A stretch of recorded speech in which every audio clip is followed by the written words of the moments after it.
إن أصحاب الجنة اليوم في شغل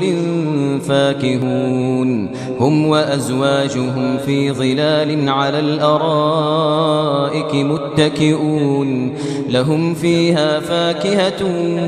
ولهم ما يدعون سلام قولا من رب رحيم سلام قولا من رب رحيم وامتازوا اليوم أيها المجرمون ألم أعهد إليكم يا بني آدم ألا تعبدوا الشيطان إنه لكم عدو مبين وأن اعبدوني هذا صراط مستقيم ولقد أضل منكم جبلا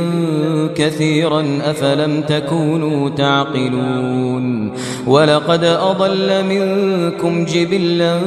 كثيرا أفلم تكونوا تعقلون هذه جهنم التي كنتم توعدون اصلوها اليوم بما كنتم تكفرون اليوم نختم على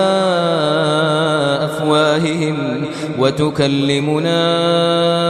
أيديهم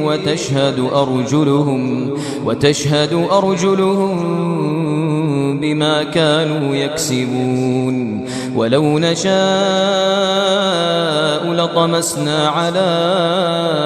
أعينهم فاستبقوا الصراط فأنى يبصرون ولو نشاء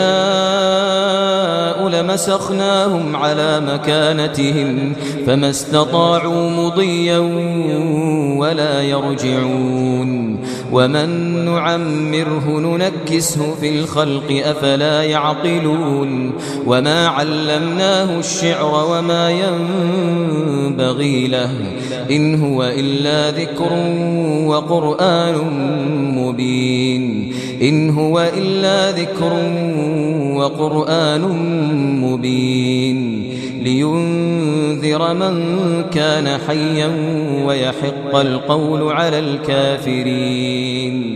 أولم يروا أنا خلقنا لهم مما عملت أيدينا أنعاما فهم لها مالكون وذللناها لهم فمنها ركوبهم ومنها يأكلون ولهم فيها منافع ومشارب أفلا يشكرون واتخذوا من دون الله آلهة لعلهم ينصرون لا يستطيعون نصرهم وهم لهم جند محضرون فلا يحزنك قولهم إنا نعلم ما يسرون وما يعلنون أولم ير الإنسان أنا خلقناه من نطفة فإذا هو خصيم مبين وضرب لنا مثلا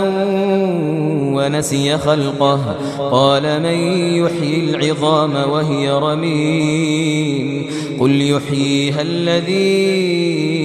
أنشأها أول مرة